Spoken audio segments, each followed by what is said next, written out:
Good afternoon, everyone. Can you hear me now? Yes. Now? Okay.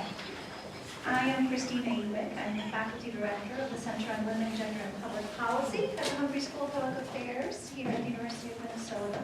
And I'm really happy to be collaborating today with Global Rights for Women and with the Human Rights Center here at the University of Minnesota Law School on a panel discussion that promises to be fascinating on the question, is it time for a new global treaty on violence against women and girls? It's a real pleasure to coordinate in particular with Global Rights for Women, which is a local Minneapolis-based non-governmental organization that focuses on eliminating violence against women and girls worldwide and does so through partnerships with NGOs in many parts of the world. And one of their principal instruments is international law as one of the ways to try to leverage change in national contexts. In addition to that, they do some fantastic work in terms of training of police and justice officials and other elements beyond international law as well. But this question is something that they are heavily engaged in. And so this was an area that really came together in terms of the focus of my center, which is to promote gender equality and policies that promote gender equality, as well as the mission of the Human Rights Center here in the law school, with violence against women being a major human rights issue. So today we're going to hear from three speakers on the title question of this panel, is it time for a new treaty on violence against women? And we timed this event in relationship to the UN's 16 days of activism on violence against women. Some of you may already be familiar with some of these statistics, but according to the World Health Organization, 35% of women worldwide have experienced physical violence, and 30% of women who have been in a relationship report they have experienced some sort of physical or sexual violence inflicted by their intimate partner.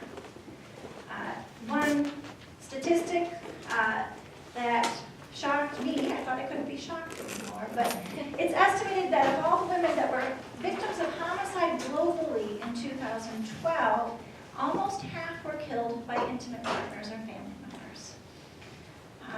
So the issue is a really dramatic one. And the numbers appear to be rising despite really significant efforts in different parts of the globe to address violence against women. So the question for this panel was inspired by a paper that's been recently published by Global Rights for Women that Helen Rubenstein will soon be talking about, that answers the question in the affirmative, that yes, we should be pursuing a new international treaty to address violence against women. But there are different perspectives on this question among those who all are committed to reducing the pandemic that we face today of violence against women. So I learned a lot in particular in the last few days as I curated a set of blog posts that have been published today in the Gender Policy Report. If you'll take a look at genderpolicyreport.umn.edu, we've posted the positions of our three panelists on this question, as well as two other scholars. And I'm excited to hear more today in this panel discussion about what the benefits would be of such a treaty, what the risks might be of taking on the endeavor of finding such a treaty, what it means for social movement mobilization. There are a lot of angles to this issue. So our agenda for the day is we're going to start with a short presentation by Helen Rubenstein of Global Rights for Women. And following that, I'll moderate a discussion between Helen, Marsha, Freeman, and Francisco Rivera. We'll then open it up to audience questions, and then we have a little interactive bit where we're going to ask you to talk with your neighbors about how you would fall down on this question of whether or not there should be an international treaty of this sort. And when we conclude, we will adjourn upstairs to the Auerbach Commons, where there will be some coffee and cookies, and we can continue to talk about these questions and get to know each other. So let me introduce our speakers before I hand over the podium to Helen.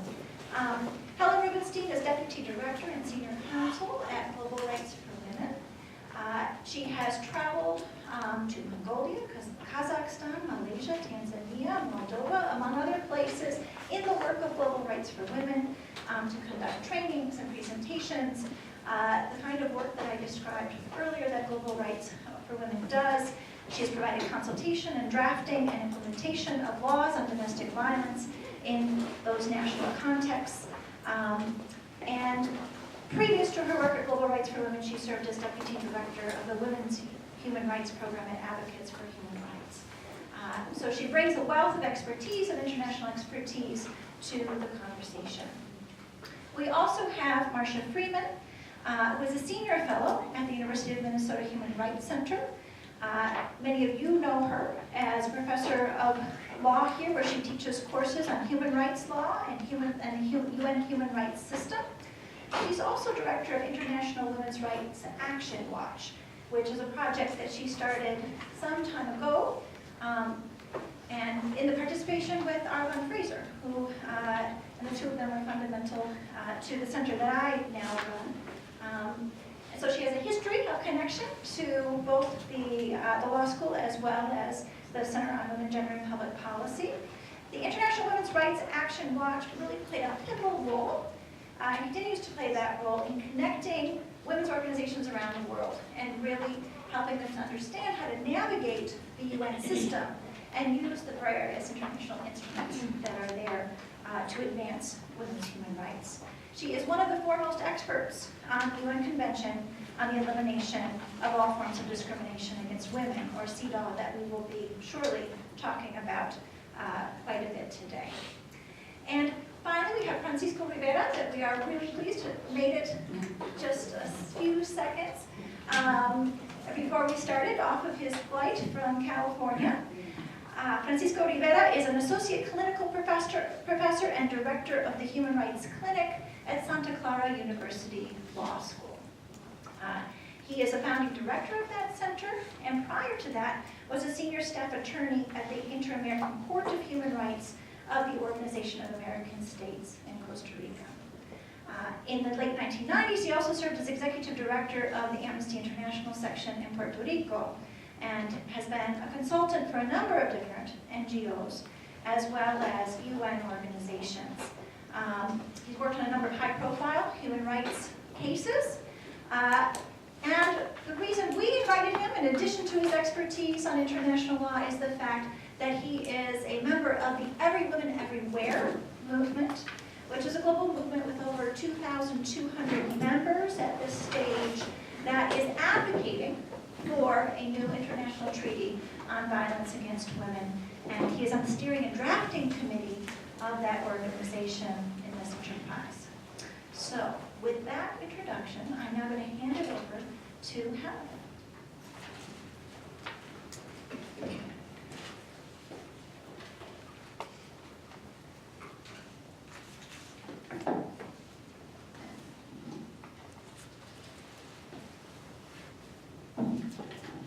Sorry about that. I know I'm going to need water somewhere along the way here. Thank you, Christina. Global Rights for Women is proud to launch our report, Time for a Change. This is not working. Hello? Can you hear me? Okay, sorry. Global Rights for Women is proud to launch our report, Time for a Change, the need for a new international treaty on violence against women.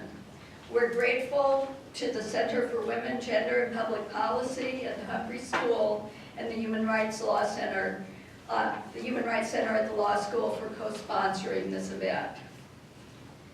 This report is the result of 4 years of research, consultation, and an evolving understanding of women's right to live free from violence as recognized in international human rights law. Many people have made invaluable contributions to this effort, and I'd like to take a minute to recognize them. So please raise your hand when I call your name. Laura Walker-Bloom, Mara Falk, and Alexandra Sevet laid the foundation for this report with their capstone project for their degrees at the Humphrey School, along with their advisor, Mary Curtin, and the assistance of Marsha Freeman. Several people made major contributions by editing and reviewing the report, including Jean Bowler, Nancy Arneson, and Rashida Manjud. We had 2 dedicated student interns, Ivan Lopez Justiniano and Solveig Beckel. Solveig spent a solid year handling every little detail to ensure the accuracy of the report. And thank you to Nirja Sharma for her beautiful design, and Schaefer Helene for printing the report.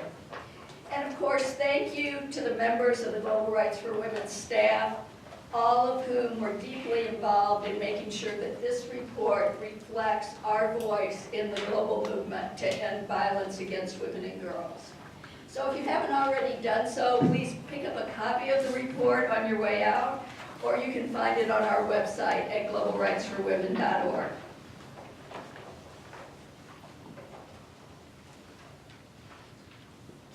The world needs a binding treaty on violence against women. The United Nations and regional bodies like the Council of Europe and the Organization of American States began adopting treaties and other legal instruments on women's human rights almost 40 years ago. We see some of the most important legal instruments on the wall. The Convention on the Elimination of All Forms of Discrimination Against Women, CEDAW, is the UN treaty. DIVA, the Declaration on the Elimination of Violence Against Women, is a UN declaration. The Istanbul Convention, which may be a little hidden, way over in the corner there, is the European treaty. The Convention of Belém do Pará is the treaty in the Americas, and the Maputo Protocol is the African treaty. Yet despite all of these efforts, violence against women and girls continues around the world at pandemic levels. As you may have seen in the newspaper, the United Nations just released a report showing that 50,000 women around the world were killed by intimate partners or a family member in the last year. That's 137 women killed per day, or nearly 6 per hour. And these killings, these murders, are just the most extreme form of the violence that women around the world suffer. In our report, we examine these and other current legal instruments and their effectiveness in combating violence against women and girls. We look at their strengths and weaknesses, and we concluded that these legal frameworks have immense gaps. Those gaps perpetuate immunity for violent offenders that can only be effectively addressed in a new international treaty to end violence against women and girls everywhere. CEDAW is the most important of the treaties because it is the only legally binding international treaty focused specifically on women's human rights. Yet it does not even include the word violence anywhere in the treaty itself. The CEDAW Committee of Experts has tried to remedy this omission by adopting general recommendations that read violence into the treaty. But the recommendations are simply that. They are recommendations that are not binding on the countries that have ratified the treaty. Countries can choose to either accept or ignore those recommendations. Even more important, the vast scope of CEDAW means that violence is only one of a huge array of issues on women's rights that are addressed by the treaty, all of which need great attention from the international human rights community. Because of this broad scope, it can never address violence against women with the nuance and specificity that the issue requires. As Christina mentioned, Global Rights for Women partners with women's organizations around the world that are working to end violence against women in their own countries.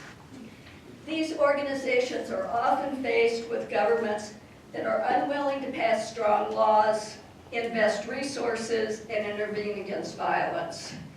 They have to rely on the international community for support when they demand a national response. They write reports to CWGPP and file complaints under its optional protocol. They also turn to regional treaties like the Istanbul Convention and Belenda Param. And these existing mechanisms have validated and assisted our partners' efforts, but they have not been adequate to meet the great need. One example. CWGP's optional protocol is the treaty's complaint and inquiry mechanism. NGOs and individuals may submit complaints to the CWGP expert committee when their governments fail to comply with the treaty. Yet CWGP has considered only 46% of all the complaints that have been submitted to it. Of the cases that it has rejected, almost 70% have involved violence against women and girls. This bottleneck suggests the need for a more accessible process for those who rely on the international community to pressure their governments. Some human rights experts cite practical obstacles to a new treaty, and I think we'll hear about some of those from Marsha. These obstacles are very real and they can't be discounted. But the response to those difficulties should not be to abandon the goal of a new treaty, but to marshal the creativity and commitment to overcome them. Whatever the obstacles to a new treaty, they are offset by the need and groundswell of support from the grassroots.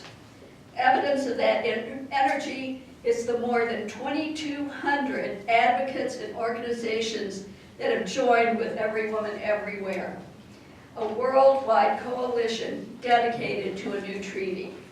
This historic effort has been propelled even further by the Me Too movement. As important as CWGP has been to advancing equal rights for women throughout the world, it is inextricably tied to its origins in the 1970s, before violence against women was widely recognized as a human rights violation.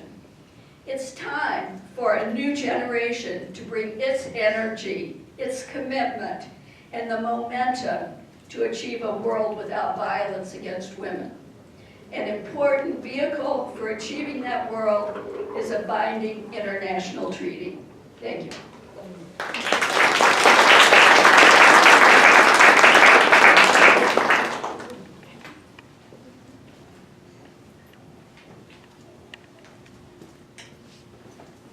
Okay. We'll have a bit of a moderated discussion now. And I'd like to start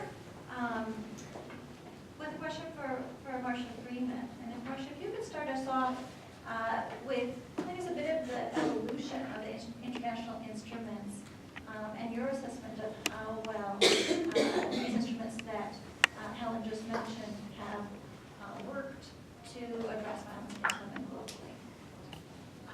In how many minutes? Just a few minutes. Then we'll pass the microphone. Just a few. You can come back and we'll First of all, congratulations. Helen made it compelling. I'm sitting here thinking, okay.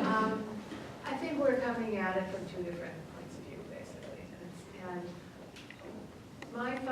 my approach to anything having to do with UN statements, women's human rights, in general, is that we have to understand that no matter what you do and how much you lobby and how technically perfect a treaty or another kind of statement is, if governments don't have the political will to implement those pieces of paper might as well not exist.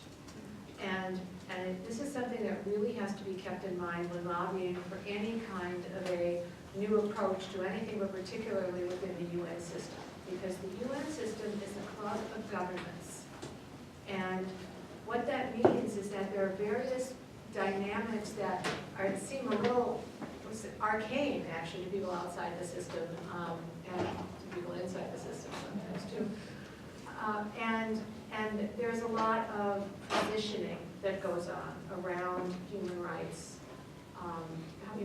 treaties, human rights processes, who is involved, who is allowed to be involved.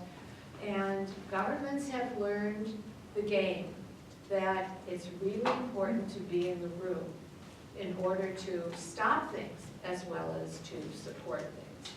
So there is a tremendous amount of caution we have to take to consider whose interests are going to be served, given the way the process of review works, and particularly not to get hung up on this issue of binding versus not binding, because as a matter of fact, it's a very awkward definition. What does binding mean? You can't put a country in jail. So, what does that mean? It still is a matter of political will to engage at all in a human rights discourse.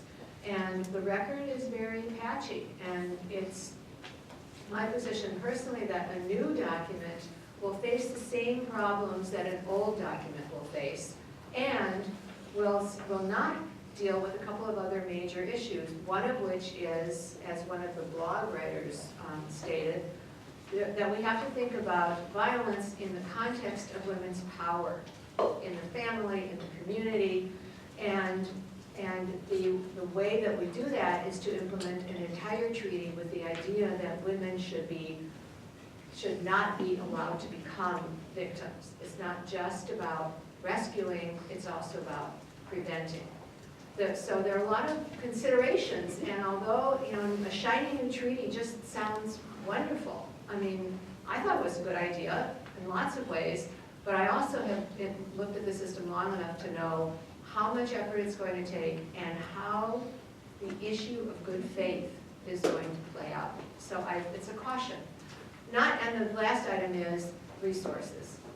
The Office of the High Commissioner for Human Rights has taken a couple of really big budget hits in the last couple of years.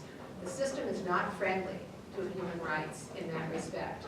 There's absolutely no reason to think that the bottleneck, as Helen put it, may be about admissibility of individual complaints, but the bottleneck is really about handling the level of work that the committees want to do to get it right, and they don't have enough staff to do it, and the staff keeps getting cut, and the budgets keep getting held back rather than increasing. Adopting a new treaty does not mean the money's going to come to make it applicable any more than any other. So what we may well be looking at is basically carving off a piece of some entity's resources and having to invest in the new one. We don't, it doesn't automatically get funded just since it's adopted. So there's a lot of practical issues, and I wouldn't say the treaty is a bad idea. I think the treaty ultimately is that would be, the golden scroll. But the practical issues around drafting it, adopting it, implementing it, servicing it are really pretty high, and I personally and many of my colleagues see this as not the moment to put resources into the one issue, but rather to be sure that resources are going to education and health and employment issues and reproductive rights and the major issues that are in CEDAW, because without those rights, we can't address violence against women. Thanks. Okay, so Marsha, a follow-up on that. What are the ways in which CEDAW has worked well for addressing this question? So in other words, if there were not to be a new treaty, is CEDAW enough? And can you explain to folks who may not be familiar with the system, the fact that CEDAW does not have violence explicitly in it, how is it still therefore a viable instrument? How has it gone about addressing the issue of violence against women? The history of using the term violence against women is actually, it's kind of embarrassing considering how busy people have been working on human rights for many years. Violence against women, the term violence was not included in the CEDAW Convention because it was not in the international conversation at the time that the treaty was drafted. And that's the beginning and end of the reason. Because the treaty was drafted in the 1970s, and there was not an international conversation at that point about violence against women. So what you're sitting with as a technical matter is a document that has to be read in a way that opens opportunities for monitoring on issues that weren't originally stated. And it's important to understand that all of the treaty bodies, in fact, build a record of jurisprudence and changing attitudes and improved understanding of the various issues in women's lives through the experience of reviewing what goes on, because they review countries' positions about rights in each country that is a party to the convention. So the CEDAW treaty body that monitors the implementation of CEDAW has been educating and self-educating and getting a lot of helpful input from outside experts about integrating the issues of violence against women into the regular work of the committee. And you will find that over the years, and it's been a number of years now, violence is always on the agenda. And sometimes it seems that it might be overshadowed by some larger issue, but it's always on the agenda. And in recent years, the committee has adopted several general recommendations, and a general recommendation is basically an explication of what a term in the treaty means. When the committee adopts a general recommendation, it's reflecting on issues that seem to keep coming up that the states are not dealing with adequately, on which they need more information in order to effectively tell the states what to do. And they develop basically an explication of what certain language means. Most recently, the CEDAW committee adopted a general recommendation, a totally comprehensive general recommendation on violence against women, building on 37 years of work in women's human rights and violence. And that general recommendation is incredibly comprehensive. It covers the technical details of training, it covers government attitudes, it covers how the governments should be responding to various issues with the knowledge that violence is always sort of at least in the background and frequently in the forefront. And I want to go back for a moment to this issue of what is binding and what isn't. And by the way, I'm not a law professor, so I want to correct that. I teach as an adjunct here. I am sort of a quasi-academic with one foot out there and one foot in here. So what you're going to hear from me is how does it work? And how it works is that basically you have the governments have to report, the committee has to see what is, what needs to be said, and the committee will indeed pick and choose. But it will, in the long run, include all the language you need to understand how to make the treaty work, which, by the way, is a term that's also a bit problematic. Treaties don't work, people work. Paper doesn't work, people work. So, treaties don't work because people fail, but it's not the piece of paper's problem. It's a human problem. And the human problem is resolvable by piling information on so that people know what their commitments really mean. The term binding, if you look at it technically, means that there's an agreement between parties. But it doesn't, but in fact, the CEDAW Treaty is an agreement between parties, between the governments among themselves. And general recommendations explain the meaning and application of that binding treaty. So to say that general recommendations are not binding is actually kind of twisting the argument. And I would argue that if you took a look at general recommendation number 35, you would see all of the issues that we have developed in the last 30 years on violence against women are covered. So it's a question of where the resources go, where the passion goes. There's no question in my mind that it is an appealing idea to have a whole treaty that's just about violence, but I don't think it's the right path at this moment. And then I want to turn the conversation over to Francisco Rivera. Francisco, if you could tell us first a little bit, you're a member of Everywoman, Everywhere, quite active in that organization. You're on the steering committee for drafting a new international treaty. If you could give us some background on Everywoman, Everywhere, and why that organization has decided that General Recommendation 35 is not sufficient, and also your own insights on why there would be a need for a treaty. Sure, thank you, Christina, and thank you, Christina, Marsha, and Helen, for the invitation. I apologize, I was a little bit late. I delayed my flight. I promise that I have a suit and tie in my suitcase. Didn't get a chance to put it on, sorry. Literally ran from the airport here. I don't have my notes either, so just gonna wing it. The story about Everywoman, Everywhere is really interesting in this context. It was born in a classroom just like this by a student just like you. There was a student in a class at Harvard, and the professor was talking about the landmines treaty and how successful it had been. And then the student asked, well, how many people are affected by landmines? He said, well, 100,000, maybe 250,000.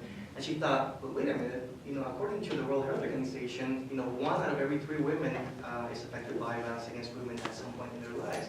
That, doing the math, would be in the billions, right? Throughout a certain period of time. So would it make sense to actually, have a treaty on violence against women? And the response was, well, there is none.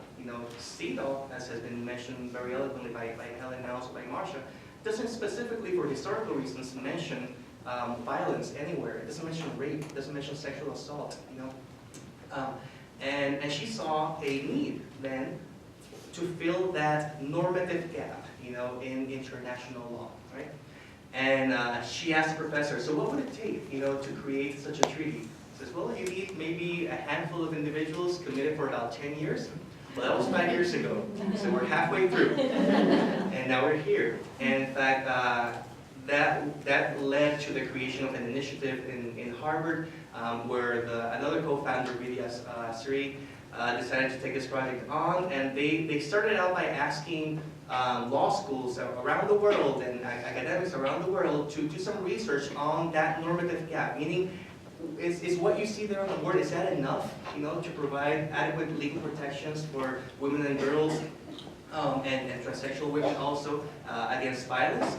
And that's where I came in. In 2013, I was asked to do some research through my human rights clinic at Santa Clara Law about specifically whether the regional mechanisms in the Americas, as my area of expertise, could be used as a model to expand on that, and whether there are any lessons learned from that can be applied to a global treaty on violence against women.